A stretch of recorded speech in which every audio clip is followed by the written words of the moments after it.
Hola, ¿qué tal? Yo soy Sergio Guerra Torres y te doy la más cordial bienvenida a una nueva emisión de tu programa Diálogos Judiciales. Este programa lo realiza el Poder Judicial del Estado de Nuevo León en coordinación con Canal 28 y tiene como finalidad dar a conocer temas relacionados con el derecho y su aplicación práctica a casos concretos. Nuestros invitados e invitadas acuden con nosotros y nos comentan acerca de sus conocimientos, experiencias y de todo aquello que te puede servir a ti para tu vida cotidiana en el ámbito legal.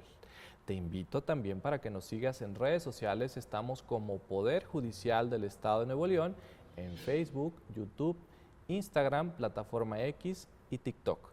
Allí encontrarás información relevante que diariamente publican las oficinas judiciales y administrativas de esta honorable institución.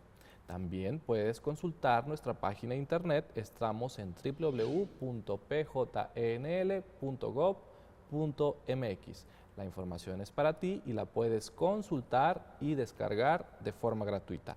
Recuerda, el Poder Judicial del Estado de Nuevo León te invita a ejercer tus derechos. Pues bien, en esta ocasión vamos a tocar un tema muy interesante relacionado con las herramientas legales que las personas tienen para erradicar la violencia en cualquiera de sus modalidades. Y está con nosotros una persona muy especial que te invito a ver su trayectoria profesional y laboral. Adelante. Licenciado José Roberto de Jesús Treviño Sosa.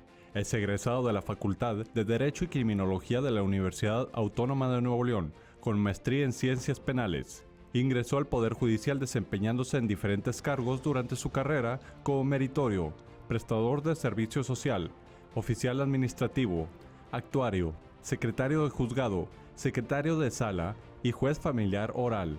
Ha impartido cátedra en la Universidad Autónoma de Nuevo León, la Universidad Regiomontana, así como el Instituto de la Judicatura del Poder Judicial del Estado y algunos diplomados. Actualmente se desempeña como coordinador de fiscales adscritos a juzgados de lo civil y familiar de la Fiscalía General de Justicia del Estado de Nuevo León.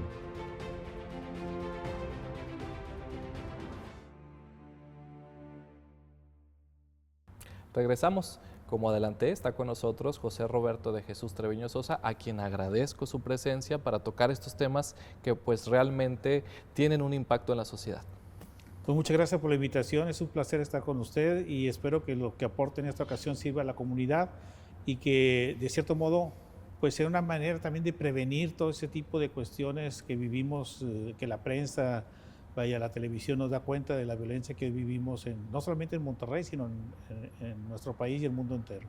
Claro que sí, licenciado. Me parece que el tema de violencia siempre está presente en grupos vulnerables y existen personas que la viven, pero que creo que es importante poner en este momento sobre la mesa esas circunstancias para que se den cuenta las personas que no están solas y que existen herramientas legales, que existen instituciones a donde ellas pueden acudir para hacer valer sus derechos. Entonces, para empezar, me parece oportuno, licenciado Roberto, que nos explique exactamente qué podemos entender por violencia. Bien, primero a lo mejor tenemos que ver quiénes son los vulnerables.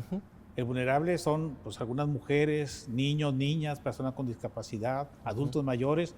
Y hoy en día, ante el alto flujo de personas que vienen de otros lugares y de otros países, los migrantes también son personas que se consideran vulnerables y las personas también de la comunidad precisamente con ciertas preferencias. Entonces son las personas que están más sensibles ante la conducta de otras personas que quieren con la violencia someterlos, quieren que cambien su forma de ser o de pensar. Y pues hay que respetar por el principio de derechos humanos su dignidad y sus proyectos de vida. Entonces estas personas sufren violencia física, psicológica, en algunos casos la más también grave, sexual, y en otros más desde el punto de vista de la relación familiar, la violencia económica o patrimonial. Entonces son de los catálogos que nuestro sistema jurídico y tanto la teoría jurídica nos está ilustrando precisamente que son las temáticas que debemos de atender. Tanto la Fiscalía como el Poder Judicial del Estado son dos pilares muy importantes como instituciones precisamente para atender este tipo de problemática. Existen otras instituciones muy importantes como la Procuraduría de Protección de Niñas, Niños y Adolescentes que ve el tema específico de... Instituciones especializadas. Exactamente. La Procuraduría del Adulto Mayor, la Procuraduría de las Personas con Discapacidad, que son dependientes del sistema DIF. ¿Por qué no decirlo también el Instituto de la Mujer, la Secretaría de la Mujer, desde el punto de vista del Ejecutivo? Afortunadamente ha crecido las instituciones que pueden dar ese servicio, pero también hay que reconocer que la persona que está sometida a una violencia familiar o una violencia general tiene temor también de acercarse. Es muy difícil que reconozca la situación en la que se encuentra. A lo mejor la puede reconocer, pero el problema es que le tiene temor al su agresor. En muchos de los casos, en otros a lo mejor ni siquiera sabe que tiene violencia, lo ve como algo muy normal. Me pega porque me quiere, como han dicho muchas veces. Y pues ese tipo de conductas a lo mejor en el pasado eran válidas, eran aceptables. Pasó de una violencia reconocida como un problema de orden privado a una cuestión de orden público. Desde finales del siglo pasado se ha tratado este tema como algo de salud pública también, porque antes te llegaban las personas a trabajar golpeadas. ¿Y qué fue lo que pasó? Pues es que mi marido me golpeó, etcétera, y lo veían como algo que, bueno, que pasaba en casa y se queda en casa. Pero pues trasciende porque afecta la integridad de la persona, su dignidad, su trabajo, y, ¿por qué no decirlo? En algunos casos hasta la vida pueden perder. Entonces tenemos herramientas legales, como dice, instituciones primero que nada que nos ayudan. Así es. La propia Defensoría Pública también puede intervenir con las demandas correspondientes, pero lo importante es que la persona se concientice que tiene que acabar con eso. Y al concientizarse tiene que buscar ayuda. Muchas veces la ayuda está en la misma familia o en vecinos. Así es. O en algún abogado o abogada que pueda darle un servicio social o institucional para que pueda ese tema tocarse. Y una vez que se tocan la puerta de la Fiscalía, la puerta del Poder Judicial del Estado y activan los mecanismos. Así es. Afortunadamente ya no es como antes. Antiguamente se presentaba una solicitud y a lo mejor al día siguiente o a los 3 días se acordaba. Hoy en día se le da una atención especializada a estos casos de violencia. Y rápida. Me pareció importante lo que usted comentaba, licenciado, relacionado con el entendimiento de la violencia dirigido precisamente a las personas que la están viviendo en sus diversas modalidades. Usted señalaba con mucha precisión el hecho de que la violencia puede generarse de diversas modalidades, no solamente física, es decir, no solamente un golpe, sea fuerte, sea no tanto, puede generar violencia, ¿no? Violencia psicológica, violencia económica, etcétera, ¿no? Y bueno, me parece también muy importante precisar para el auditorio que existen instituciones y existen mecanismos legales que ustedes pueden utilizar para erradicar la violencia si es que la están viviendo o si, por ejemplo, saben de alguna persona que la esté pues padeciendo en todo caso, ¿no? Y precisamente de eso vamos a hablar a lo largo del programa, de estas herramientas legales, de estos mecanismos de protección efectivos, de estas autoridades que están presentes. Hemos hablado al menos 2, que es el Poder Judicial del Estado de Nuevo León y la Fiscalía General de Justicia del Estado de Nuevo León. Entonces, dando continuidad a esta introducción sobre la violencia en cualquiera de sus modalidades, ¿qué podemos comentar respecto a esa protección que deben tener los grupos vulnerables? Bien, pues tenemos hoy en día no solamente actos prejudiciales para separar al agresor de la persona afectada, ofendida, ya sea la esposa o los hijos, o algún familiar, algún hermano, o los padres que pueden estar sufriendo esa violencia. La legislación ha sido modificada para tener otros mecanismos con mayor contundencia, como son las órdenes de protección, que la gente le denomina órdenes de restricción. Tanto en el sistema penal como en el sistema familiar las tenemos. Son medidas que la persona que se siente agraviada, que se siente lastimada, puede pedir, y que van desde el que no se acerque la persona como mínimo a 100 metros, máximo 100, 500 metros de distancia, prohibiciones de acercarse, de intimar. Hay también suspensión de convivencia, hay temas de alimentos, hay también anotaciones en el registro público de la propiedad respecto a los bienes por los aspectos patrimoniales económicos que comentábamos. Entonces tenemos una gama muy importante de órdenes de protección que, como les decía, antiguamente presentaban la solicitud, tardaban 1, 2, 3 días en acordarse. Hoy no.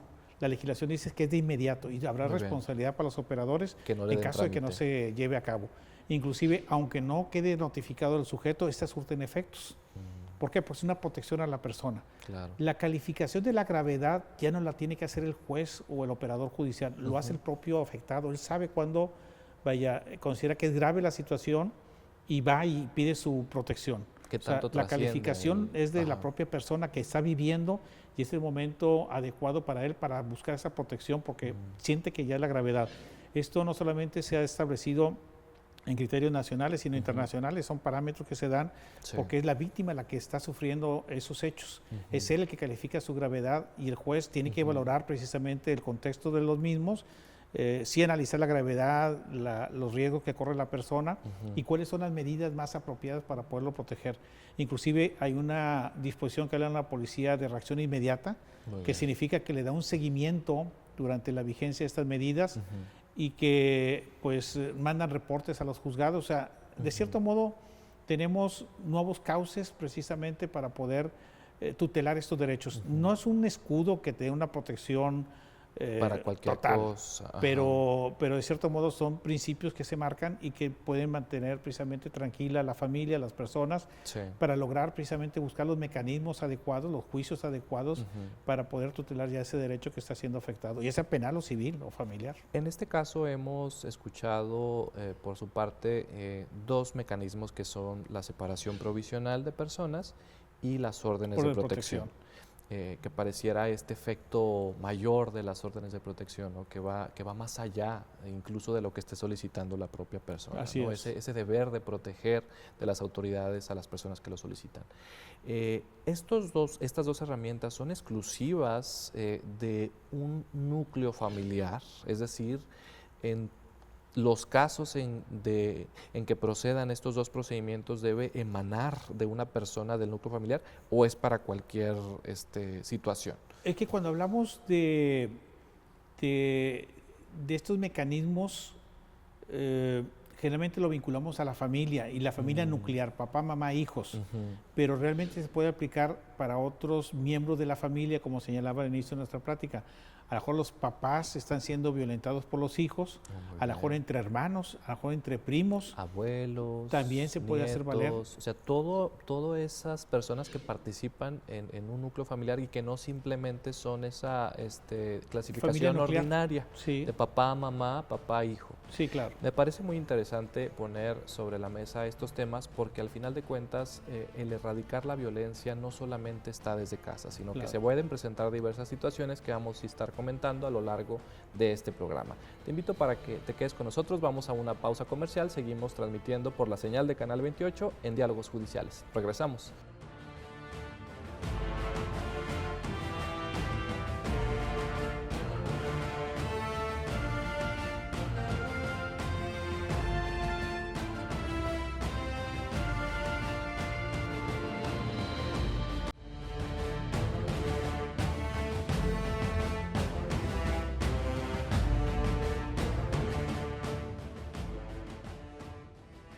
Regresamos a Diálogos Judiciales. Recuerda, estamos transmitiendo por la señal de Canal 28.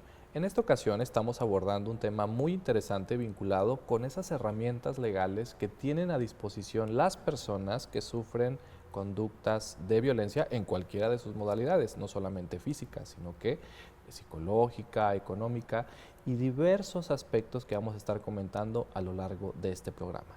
En el bloque anterior, licenciado, usted comentaba que pues existen estos mecanismos de protección, ya hemos comentado dos, que es la separación de personas, hemos comentado también la finalidad de las órdenes de protección, todo ese efecto expansivo de protección en cualquiera de las circunstancias que se esté viviendo por la persona que está reclamando esas órdenes de protección, pero me llamó mucho la atención lo que usted recalcaba por cuanto a que no solamente se atienden aspectos de un núcleo familiar ordinario, sino que va más allá.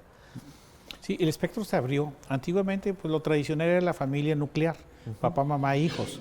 Pero hoy en día, vaya, ante las distintas modalidades o formas de familia, pues se ha abierto el abanico también de protección a los que puedan tener un lazo de parentesco. Muy bien. Parentesco civil, por afinidad, o político también, por qué no decirlo. Pero también tenemos todo este marco legal. Está derivado, por cierto, de instrumentos internacionales que han dado lugar a leyes federales y leyes estatales para proteger a las personas de la violencia, que las mujeres, por ejemplo, hay una legislación específica, vivan una vida libre de violencia. Y pudiera darse caso, por ejemplo, de personas que fueron novios Muy ni bien. siquiera pareja, novios, Novios. y que en un momento la chica rompe, como es típico, con el novio, Ajá. y el novio le sigue acosando, le sigue buscando. Por redes También, sociales, por sí, exactamente, físicamente, agresión mensajitos. verbal. Ajá. También existe la posibilidad de no aplicar la legislación procesal civil o familiar en este caso, o la penal, sino irnos al mecanismo de la ley de protección a las mujeres en una vida libre de violencia, Muy bien. que es un poco más estricta y da temporalidades más cortas. Pero Para también reclamar. para poder reclamar, por ejemplo, Muy una bien. novia que está siendo vulnerada por su ¿Exnovio? exnovio, ¿verdad? Ajá. Entonces tenemos también esa posibilidad de utilizar ese marco legal. Alguna vez me tocó en San Nicolás, no podíamos aplicar el Código de Procedimientos Civiles del Estado ni el Código Civil, pero aplicamos otra legislación que era específica para poder tutelar esa situación. O sea, marco legal tenemos. Sí. Inclusive el silencio, la oscuridad e insuficiencia de la ley no autoriza a los jueces a que Para dejen de evitar resolver. Ajá. Con el tema de derechos humanos, qué bueno que esté legislado, pero en la teoría jurídica, en la práctica se nos ha enseñado, si no está legislado y hay un proyecto, pues adelante, atiéndelo. Y si no hay proyecto, pues tienes que colmar esa laguna. Hay que respetar la dignidad de la persona, su proyecto de vida y claro, precisamente, evitar que la persona sufra en su integridad física, en su Así aspecto es. emocional, un deterioro que pueda causarle un daño irreversible. Que claro, también están los mecanismos. Nos puede llevar a una Así es. reclamación civil de daño moral, pero Claro. pues eso es una forma de resarcir y lo que necesitamos es prevenir, Prevenir el, ¿verdad? Para poder esos lograr. actos y hechos de violencia que Sí. se está reclamando en el caso que usted comentaba Claro. de una mujer que pues en algunas ocasiones pues perciben estos actos de violencia, ¿no? Claro. En cualquier modalidad, verbal, digital en redes sociales, Exactamente. algunas manifestaciones de agresión de cualquier tipo. Claro. Entonces, al final de cuentas, creo que es importante también señalar que marco jurídico hay. Me parece Sí. que si nos ponemos a establecer y hacer un listado de artículos, de leyes, de códigos, vamos a encontrar mucha regulación, ¿no? Pero me parece que esas normas se activan cuando la persona hace uso de estos Claro. medios legales, ¿no? Así es. Lamentablemente el sistema no opera en automático. No podemos andar tocando la puerta ni fiscalía ni poder judicial. Oiga, ¿Usted tiene un sufre problema, algo de violencia?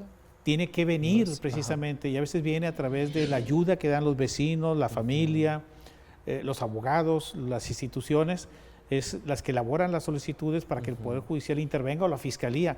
La Fiscalía tiene una plataforma virtual incluso para denuncias. Muy bien. No necesita salir de la casa, se conecta a través de internet y hace su denuncia virtual. Desde tu celular, Desde su cualquier celular, computadora. de tablet, Muy exactamente. Entonces tenemos esa facilidad también. El Poder Judicial también tiene facilidades electrónicas hoy en día. Si conoce de derecho, aunque no sea sustancial, pero conozca poco, a lo mejor puede hacer una solicitud y enviarla vía tribunal virtual, vaya, cumpliendo los campos que establece el tribunal virtual. Así es. Mecanismos ya tenemos, o sea, creo que el acceso a la justicia se está optimizando y la respuesta a los juzgados hasta donde hemos visto ha sido bastante oportuna. Claro, y no solamente establecer para nuestro auditorio que existen estas herramientas digitales, sino que atendiendo a la distribución territorial del Estado, pues existen, por ejemplo, módulos judiciales, existen los palacios de justicia en diversos municipios que tienen sus módulos de atención de la Fiscalía y que pueden recibir sus denuncias. Me parece que al final de cuentas es importante poner en conocimiento de las autoridades competentes esa conducta que nosotros estamos detectando. Correcto. Creo que al final es muy sencillo saber qué es lo que me está afectando. Un golpe es evidente, una mirada quizá con alguna malicia, pues es quizá muy subjetivo, ¿no? Pero es hasta lógico detectar exactamente qué nos está haciendo daño. Entonces, continuando con este ámbito de protección a los grupos vulnerables, comenzamos por la familia, ¿no? Entendida en esa generalidad, no solamente una familia nuclear, como usted lo señalaba. Y me parece ahora que es importante también recalcar la protección a los menores de edad, ¿no? A las niñas, niños y adolescentes. ¿Qué aspectos usted nos podría indicar relacionado con estas herramientas legales para estos grupos, ¿no? Niñas, niños y adolescentes? Sí, es otro grupo vulnerable y también tenemos un marco especializado. Hay una ley general de niñas, niños y adolescentes y su correlativa en el Estado. Ahí también establece una nueva institución como es la Procuraduría de Protección de Niñas, Niños y Adolescentes. A nivel municipal están las defensorías municipales, ¿verdad? De niñas, niños y adolescentes, donde cuando se detecta que un niño está siendo vulnerado, los primeros respondientes a nivel municipal tienen que buscar cómo restituir a ese niño o esa niña en su derecho que ha sido vulnerado. Puede ser de escuela, puede ser de salud, de alimentación, de cuidados, y cuando ya no está dentro de sus competencias, tiene que pedir el apoyo de la Procuraduría de Protección. La Procuraduría de Protección realiza también un trabajo multidisciplinario, igual que la Defensoría, para determinar qué derechos pueden estar vulnerados. Por ejemplo, si no tiene acta de nacimiento, pues hay que inscribir el nacimiento de ese niño o niña para que tenga su identidad. Es restituirlo de su identidad. Parte de la violencia, el no contar con un documento de identidad. De identidad. Y, en ocasiones, la Procuraduría de Protección, al ver una situación vulnerable de un niño o una niña que está siendo maltratado, su equipo multidisciplinario hace la investigación correspondiente, determina el ingreso de ese niño o esa niña a los albergues del Sistema de Desarrollo Integral de la Familia, Capullos, por ejemplo, da aviso al juez y el juez tiene que confirmar, modificar o revocar esa medida. Pero a la par, el juez puede visualizar algún elemento, como decía, adicional, la falta de identidad, o que el niño no está yendo a la escuela. Entonces hay que pedirle a la Procuraduría de Protección que se emitan las medidas correspondientes para que ese niño o la niña sea restituido en ese derecho que ha sido vulnerado. La educación, la salud, la alimentación, el vestido son derechos humanos que se tienen que satisfacer.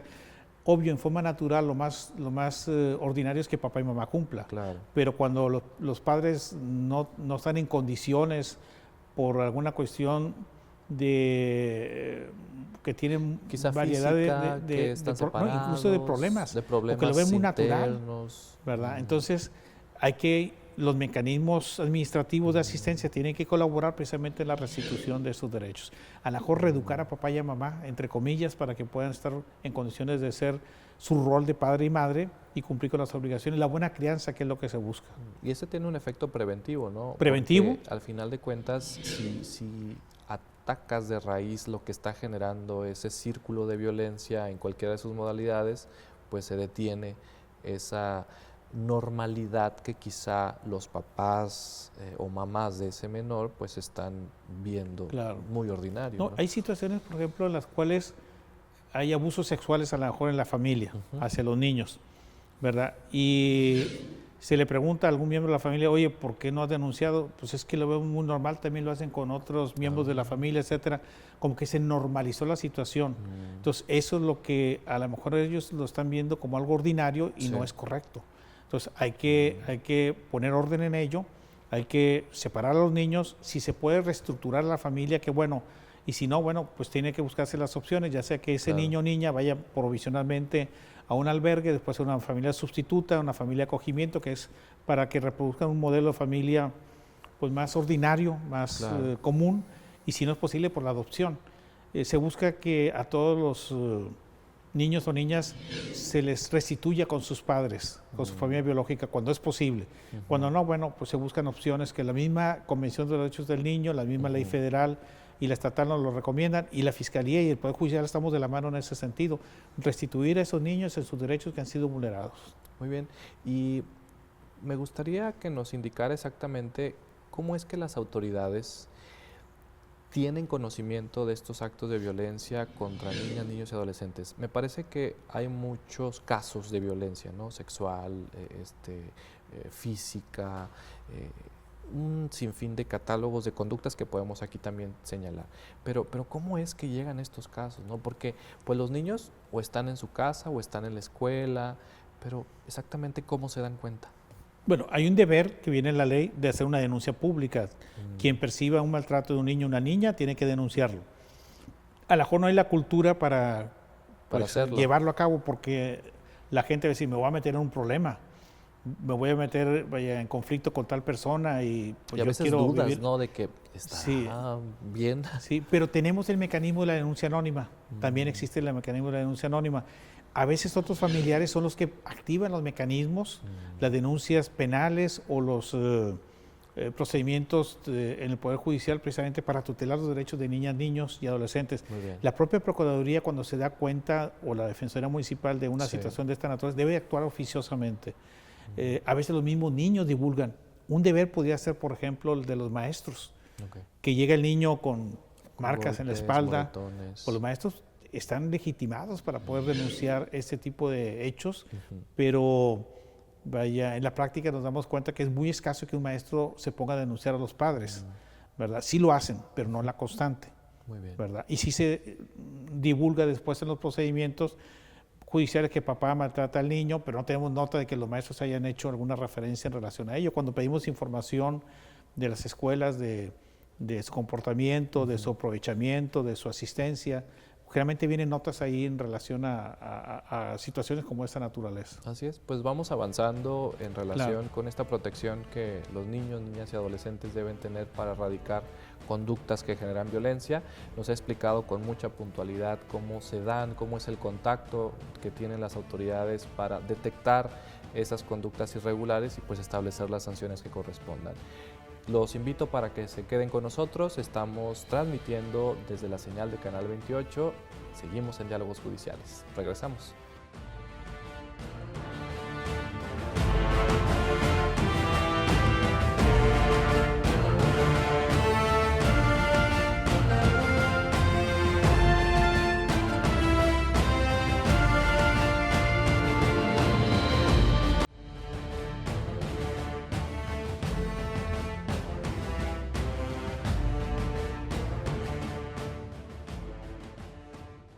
Regresamos a Diálogos Judiciales. Recuerda, estamos transmitiendo por la señal de Canal 28.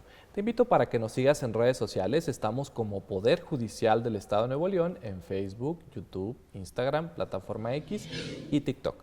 También puedes consultar nuestra página de internet en www.pjnl.gov.mx. Ahí encontrarás información relevante que diariamente las oficinas judiciales y administrativas de esta honorable institución tienen para ti. La puedes consultar y descargar de forma gratuita. Pues bien, continuando con este interesante tema sobre las herramientas para erradicar la violencia en cualquiera de sus modalidades, hemos estado avanzando. Nuestro invitado nos ha precisado algunas herramientas que tienen, por ejemplo, las personas para solicitar a una autoridad la separación de las personas que les están infringiendo violencia, para solicitar órdenes de protección, y luego nos pasamos a los niños, niñas y adolescentes. Cómo es que se detectan estas conductas irregulares y cómo es que se actúa de inmediato, darle una especial atención. ¿Qué más podemos comentar acerca de ello? Sí, el lenguaje corporal también es bien importante. Muy bien. En lo judicial a mí me tocó muchas veces atender a las personas y la persona está sentada a modo de poder huir, con la mirada a lo mejor baja, vaya, con una conducta no ordinaria. Entonces uno lo detecta y en el momento en que uno le da su espacio, le da la oportunidad de que hable, que divulgue, a la otra parte la centra de que debe intervenir solamente cuando se le pida, etcétera. Entonces la gente se siente empoderada, se siente cómoda y empieza a hablar y empieza a tomarse decisiones. Cuando hay violencia familiar, la ley de víctimas prohíbe que puedan entrar los mecanismos alternativos de solución de controversias. No hay posibilidad de negociar. Salvo nos dice que haya un medio idóneo que revele que esté en condiciones, porque generalmente cuando hay violencia no hay esa simetría de poder, no hay esa igualdad, están en desnivel. Entonces lo que buscamos es que estén empoderados, ¿verdad? Las víctimas, para que puedan llegar a un convenio justo con la otra parte. Inclusive hay sanciones a los operadores que lleven a las víctimas a un proceso de mecanismo alternativo sin haber condiciones, ¿verdad? Entonces es algo delicado y se ha vivido, al menos de mi persona, el hecho de que cuando se invoca violencia familiar, mientras no me demuestren, por ejemplo, con una evaluación psicológica de que la persona está en condiciones anímicas, su yo interno está ya en su nivel, con seguridad, sí, para con hablar seguridad, frente a su agresor, empoderada, como se dice también, se atiende la mediación o la conciliación. En caso contrario, no. Es decisión judicial. ¿Por qué? Porque estamos atentando contra la integridad de una persona, no solamente física, sino también psicológica. Y aparte es una excepción para la persona que está frente a la autoridad y que en lugar de solucionar, ve minimizado, ve pisoteado su derecho. Sí, claro, al final de cuentas me parece que el tránsito de vivir esas situaciones de violencia es pues muy difícil. Muy difícil, ¿no? Entonces, replicar ese nivel de violencia ante las autoridades con otras personas de las cuales pues no se tiene contacto, pues obviamente sí representa una labor muy, muy complicada para la víctima. Se revictimiza a la persona y puede empezar, estuve frente al agente del Ministerio Público, estuve frente al juez y no hizo nada.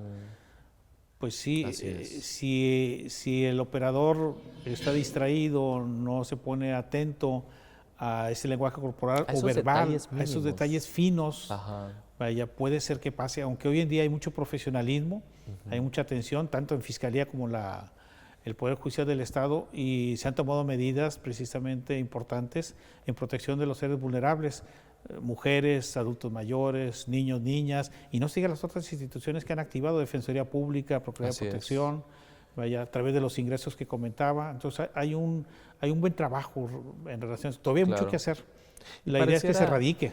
Pareciera que es una actividad netamente de especialistas en derecho, pero realmente no es así, ¿no? Existe detrás un grupo multidisciplinario de psicólogos, psiquiatras, trabajadores Sí, sociales, claro. Médicos. médicos. Entonces, creo que al final de cuentas, el tener el valor de denunciar y poner en contacto a las autoridades correspondientes estos actos de violencia, pues no es de que se vaya a quedar en un papel y que un abogado o una abogada esté detrás del no, sino que hay detrás un grupo que está actuando y que está generando mucho de qué hablar para tomar cartas en el asunto. Sí, claro. Y ha bajado del aspecto legislativo a las instituciones y hoy también a nivel asistencial o institucional.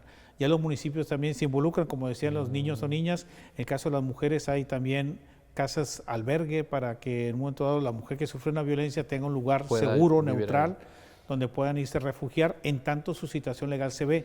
Sobre todo cuando hay violencia extrema, cuando hay problemas más graves donde la integridad física, la vida está en juego. Y la de los niños o niñas también, ¿verdad? Muy bien. Entonces vamos avanzando con los grupos vulnerables. Recuerden que para entender la violencia hay que poner también sobre la mesa esos grupos que resienten esa violencia. Llevamos las personas que pertenecen a una familia, llevamos también los niños, niñas y adolescentes, y ahora, licenciado, vamos a platicar sobre los adultos mayores. ¿Qué podemos comentar sobre la violencia que se genera en este grupo vulnerable? Es bastante difícil porque es cuando los adultos deben tener paz, llamémoslo así, porque pues llevan una vida activa de trabajo, vaya, de sobresaltos también, y ya cuando están a mayores de 70 o 80 años, enfermos, que requieren también atención médica y que se les niega a veces por los miembros de la familia, pues quedan en una situación vulnerable y a veces en el aspecto de litigio patrimonial también. Sí, en el aspecto patrimonial están siendo demandados a veces por algún familiar en cuanto a la posesión del bien. Entonces es ahí donde interviene la Procuraduría del Adulto Mayor o las personas con discapacidad, si es una persona también que está bajo ese contexto de un problema de salud mental. Así es. ¿Verdad? Que por cierto la interdicción ya no existe, ahora son otros mecanismos lo que tenemos también para tutelar la capacidad jurídica de estas personas y se le da intervención también a la Agencia del Ministerio Público porque representa no solamente al Estado y el respeto de los derechos humanos, sino también representa a estas personas vulnerables que hemos comentado y que se nos da la oportunidad de opinar en beneficio precisamente en forma más natural y más neutral, sin ningún interés jurídico, ¿verdad? Como lo tienen una contienda las personas.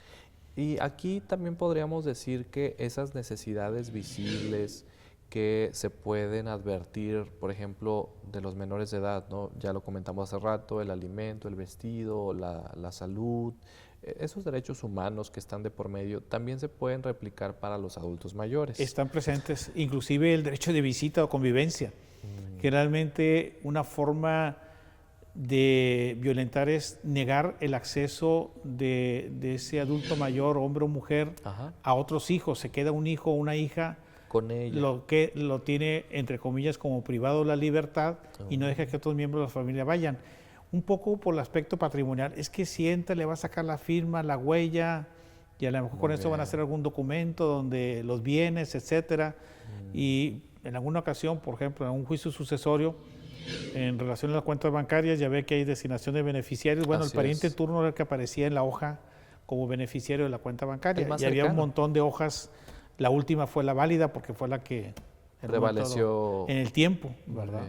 Entonces se prestan ese tipo de cosas. Tristemente, el aspecto patrimonial incide en esta problemática y se lleva de encuentro a la persona y a su estado de ánimo, porque piensa que ese hijo o esa hija que no va es porque no quiere verlo, cuando sí está buscando cómo verlo, pero el otro lo tiene enclaustrado. No quiere que lo vea porque no quiere, primero, que se entere cómo está, hacerlos sentir mal emocionalmente, y en segundo lugar, que tengan acceso para cuestiones patrimoniales. Hay mucho de eso en la actualidad. Pero al final de cuentas, esos actos que posiblemente pueden estar sucediendo tienen a su vez herramientas legales. Sí, claro. Es decir, si una persona tiene en su casa a su papá o a su mamá que ya es mayor de edad y esa persona considera que existen otras, ya sean sus propios hermanos, sus parientes cercanos, Claro. están en una situación de que pudiera representar violencia Claro. o inseguridad para esa persona adulto mayor, bueno, pues existen herramientas, pero no es una decisión unilateral que ellas pueden tomar de separar o aislar al adulto mayor de cuestiones que quizá no existan. Claro. Generalmente la primera oficina que interviene es la Procuraduría del Adulto Mayor. Y la segunda, por decirlo así, es el Poder Judicial a través de los procedimientos legales para que se declare que tiene una situación vulnerable, Muy una bien. situación de capacidad diferente, Pero llamémoslo ya así. no es juicio de interdicción. Ya no es juicio de Ya no es interdicción. juicio de interdicción. No. Muy bien. Y se nombra una persona para que le brinde apoyos. Y aquí sigue coadyuvando la Procuraduría del Adulto Mayor o la Procuraduría de las personas con discapacidad para establecer ese proyecto de vida de esta persona. Está en revisión cada 6 meses porque la persona pues, va a requerir durante mucho tiempo a lo mejor atención. ¿Qué es un tutor, por ejemplo? Antiguamente eran tutores, Eran ahora tutores. son personas de apoyo. Son apoyos. Sí, puede ser un Perfecto. familiar, puede ser una institución, puede ser que no requiera una persona de apoyo, Ella que él misma mismo se puede pueda hacerse decidir. Por ejemplo, a lo mejor que quiere vender la casa, bueno, eso sí no lo puede hacer a lo mejor. Tendrá que autorizarle al juez, oyendo precisamente las razones por las cuales se quiere vender la casa. Así es. Pero antiguamente era un tutor, como decía, y perdón por la expresión, y lo digo porque muchos Claro. así se presentaban como capataces. Yo soy el que mando. Capataz. ¿Verdad? Y no, no es así. Es un ser humano. También tiene que ser escuchado, ver sus preferencias, en la medida que se puede escuchar, en la medida que se puede tomar su Claro. preferencia, que sea válida su petición. Como digo, si quiere vender la casa y es donde vive, pues entonces ¿dónde se le va a cobijar? Así es. Entonces, si quiere comprar otra casa más pequeña, etcétera, porque esa gasta mucho, bueno, se escuchen las razones y a lo mejor el juez se autoriza esa posibilidad. Pero no hay que ser caprichosos, tiene que ser con cierta lógica, como una persona pues tiene aspiraciones de comprarse ropa, de comprarse zapatos, La de comida. alimentarse, de Ajá. viajar, etcétera. Pues si puede, ¿por qué no apoyarlo, verdad? Si no hay capital, bueno, pues es ahí donde sería el desencanto. Muy Pero bien. hoy en día tenemos este mecanismo y el Poder Judicial participa muy activamente, la Fiscalía también en los procedimientos. Ahí tiene que justificarse la enfermedad que tenga la persona y hasta dónde llega su incapacidad. Para tomar Porque- decisiones de para este tipo. tomar decisiones, de- porque pues todos tenemos alguna discapacidad, Claro. a lo mejor visual, auditiva, Visual. del habla, del caminar, pero no Claro. eso nos hace inútiles, perdón que diga, para tomar O decisiones. incapaces de tomar decisiones. Así es.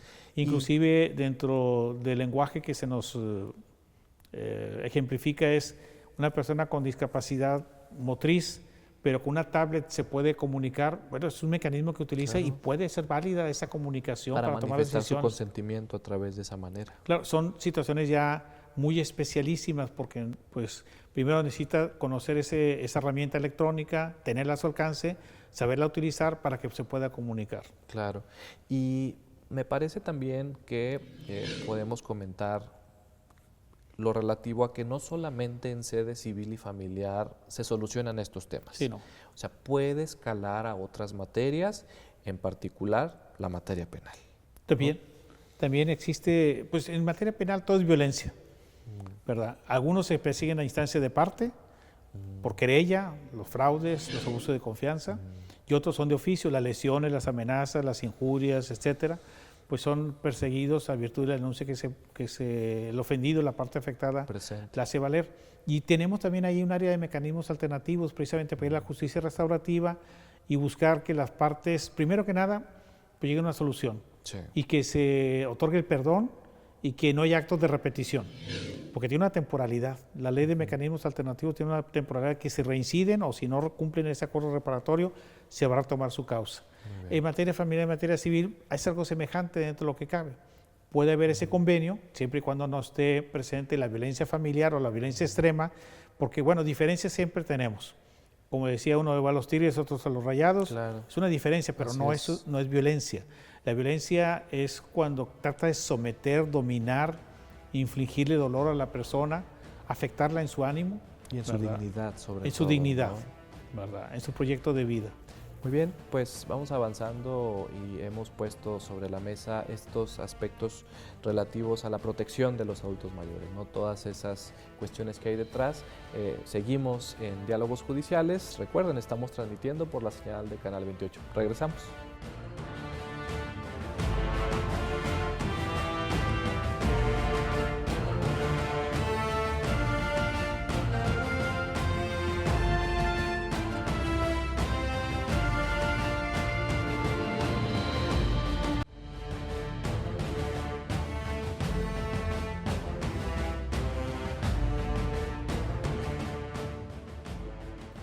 Regresamos a Diálogos Judiciales. Recuerda, estamos transmitiendo por la señal de Canal 28.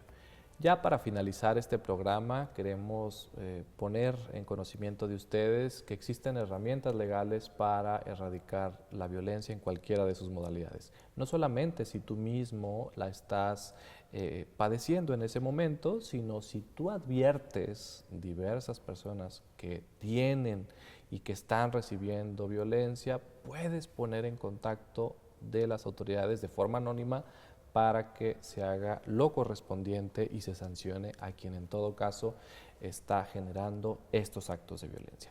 Licenciado, pues ya hemos platicado qué es lo que pasa en particular con las personas en familia, ya hemos platicado lo relativo a los niños, niñas y adolescentes, finalizamos con los adultos mayores y ahora me gustaría que nos comentara lo relativo a las personas migrantes. ¿También son sujetos de violencia? Sí, claro, inclusive son más frágiles porque ellos, como no están en su medio, no están en su espacio de origen, pues carecen de redes de apoyo, incluso tienen temor a lo mejor de acudir ante la autoridad porque sienten que si acuden, pues lo van a deportar, lejos de ayudarlos los van a deportar. Claro. Y van a regresar a su país de origen donde a lo mejor tienen pues alguna cuestión Condiciones de vida no tan buenas. bastante difícil, que está en peligro su vida, etcétera. Entonces tenemos mecanismos administrativos principalmente, interviene el Instituto Nacional de Migración.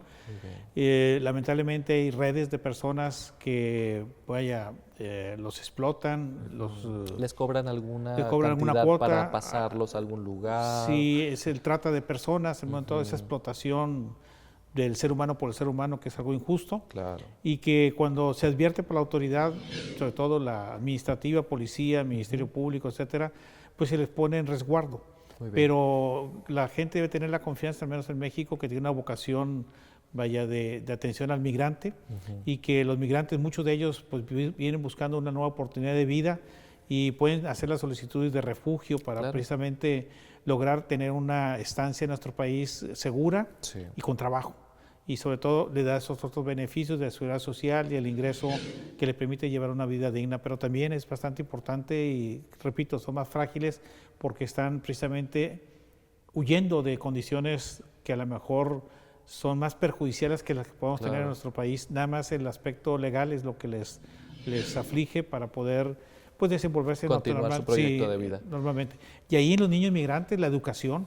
Hoy en día la Secretaría de Educación nos hablan precisamente en las estadísticas que hay un número muy importante de niños migrantes que vienen con sus padres y que están recibiendo su derecho a la educación, que es un derecho humano, en la atención de la salud también. Entonces, se está logrando cobijar precisamente a estas personas que vienen, repito, buscando una mejor calidad de vida. Y me parece muy interesante lo que usted señaló por cuanto a que ese temor que tienen de que si me acerco a tal o cual oficina, si llamo por teléfono y doy mis datos, si digo dónde vivo, pues van a venir por mí y me van a llevar, ¿no? Creo que es un tema hasta de película, ¿no? Sí, claro.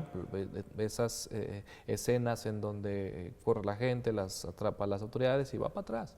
Pero al final creo que existen mecanismos legales a su vez que permiten el ingreso controlado de este tipo de personas y que les otorgan residencias, que les otorgan quizá asilados respectivos, refugiados, etcétera, ¿no? Entonces, creo que ya no se genera al menos esa ese temor de acercarse a las autoridades. Al contrario, se pueden acercar si es que están sufriendo algo de violencia, ¿no? Sobre todo que a su vez en las personas migrantes se presentan estos grupos vulnerables de mujeres que sufren violencia, de niños, niñas y adolescentes que sufren violencia y de adultos mayores. Claro. Cambió el paradigma migrantes. porque antes del 2012 de la ley de inmigración que tenemos actual y su reglamento obligaba a las autoridades para que cuando comparecía algún migrante ante la autoridad justificaran su legal estancia en el país. No justificaban, se ponía a disposición de la autoridad para efectos de la deportación. Así es. E incluso una testimonial, en un juicio, si comparecía un extranjero se le tenía primero que demostrar la legal estancia. Hoy ya no. Es un derecho humano el acceso a la justicia, es un deber cooperar con la autoridad y si situación migratoria no está tan legal, se le pone en una situación de una estación migratoria. Los niños pueden ir también al sistema DIF, vaya, para su cobijo, para su resguardo, cerrar la situación migratoria y pueden salir precisamente a hacer su vida como cualquier persona en nuestro país, o si ellos lo piden, también una restitución voluntaria, volver a su país de origen, o lograr precisamente el sueño americano, cruzar a Estados Unidos y que puedan hacer su vida como así lo desean. Muy bien. Y al final de cuentas, todo tiene su soporte en esos mecanismos legales. Me parece que mecanismos legales los hay. Existen. Tenemos mucha legislación, tenemos muchas autoridades con diferentes competencias y me parece que al final de cuentas a nosotros nos corresponde poner en contacto y en conocimiento de esas autoridades lo que estamos viendo, lo que estamos percibiendo. ¿No? Y que sea flexibilizado. Por ejemplo, la ley de víctimas nos habla del derecho a la verdad. Curiosamente se tuvo que legislar para el derecho a la verdad. Y por ejemplo, en cuestiones migratorias, cuando se ve a un niño que viene con un adulto y el adulto dice es mi sobrino, el niño se le pregunta ¿es tu tío? Sí, sí es mi tío. Agarran el teléfono, preguntan, oiga, aquí viene una persona con un niño, ¿es su hijo? ¿Viene con su tía? Sí, etcétera.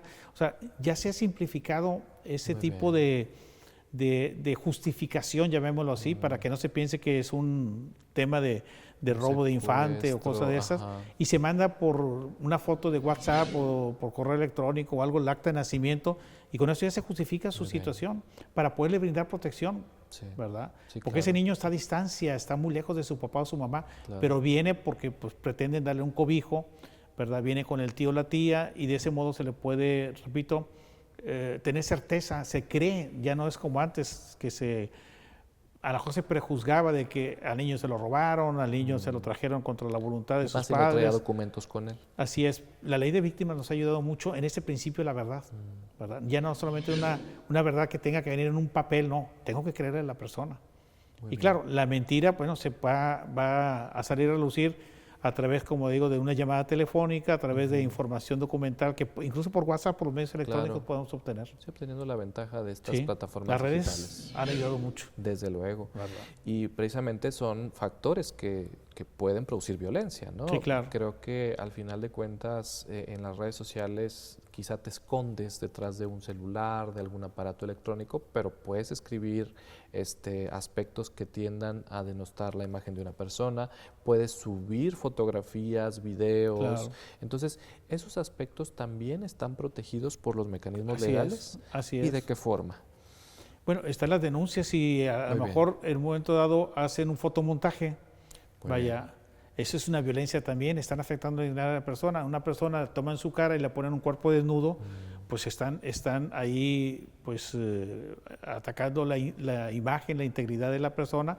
Se ponen denuncias penales también para efecto de hacer la investigación correspondiente y lograr llegar con responsable y sancionarlo, ¿verdad? Y el hecho de que suceda en medios digitales no es que no lo absorba las autoridades, ¿no? Porque es algo tangible, algo que se ve, algo que está generando consecuencias. Claro. Y ahora creo que el uso indebido de la inteligencia artificial, sobre todo estos programas, ¿no? que pueden utilizar tu voz o pueden utilizar tu imagen y prácticamente tú estás hablando algo, pero realmente no eres tú mismo. No es la voz, inclusive ya hay a nivel universal, a nivel mundial, herramientas. Hay un kit de herramientas que la UNESCO expidió en octubre pasado, precisamente para apoyar al Poder Judicial en detectar ese tipo de cuestiones que se presentan. Y curiosamente, algunos mecanismos legales que se han implementado, se hacen los estudios, pero para cuando se implementa y se pone en vigor, resulta que la inteligencia artificial ya avanzó. Esa es la paradoja que se está presentando. Wow. No, y que al final de cuentas el tema tecnológico, el tema de seguridad de la información, pues representa un costo Bastante considerable para las instituciones involucradas, en este caso tanto para la Fiscalía General de Justicia como para el Poder Judicial, pero que el hecho de que sean pues quizá a veces muy costosas no significa que existan medios para revertir estos Es casos. más costoso el daño que se puede generar en un momento dado que lo que se puede invertir. Claro. Y sobre todo en la prevención, lograr la prevención.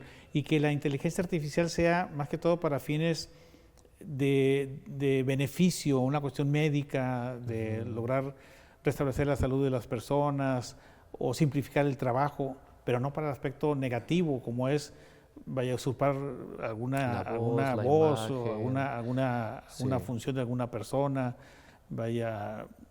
distorsionar la información, ¿no? Porque sí, al final de cuentas un mensaje puede llegar de forma incorrecta y estás afectando a la dignidad de la persona. Así es. Pues vamos prácticamente cerrando este programa con comentarios relacionados con la violencia. Hemos visto desde diversos puntos de vista cómo es que se da en estos grupos vulnerables y antes de finalizar me gustaría también tocar, y que lo anunciamos al inicio de este bloque, las personas con preferencias diferentes. Claro. ¿Qué podemos comentar sobre la protección contra la violencia de estas personas? Es lo mismo, o sea, en el sentido, cualquier cuestión que afecte la dignidad de la persona, independientemente que sea hombre o mujer o con una preferencia especial, que sea joven o adulto mayor, que sea un profesionista o un campesino, o sea, la dignidad se tiene que respetar. Creo que en nosotros empieza el respeto a los derechos humanos. Las instituciones tienen otros deberes, prevenir, difundir, prevenir, respetar, sancionar y buscar que se repare el daño en esta afectación.